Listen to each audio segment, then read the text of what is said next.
এক গ্রামে এক ধূর্ত শিয়াল বাস করত।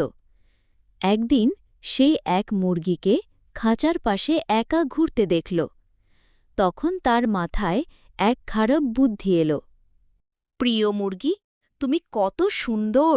তোমার পালকগুলো একেবারে সোনার মতো ঝলমল করছে। তুমি কি আমার বন্ধু হবে? ধন্যবাদ শিয়াল ভাই, আপনি এত সুন্দর কথা বলছেন। আপনি কি সত্যি বন্ধু হতে চান? অবশ্যই। চলো না, আমরা বনের ভেতর একটু ঘুরে আসি। তুমি খুব একা লাগে মনে হচ্ছে। ঠিক আছে, তবে বেশি দূরে যাব না।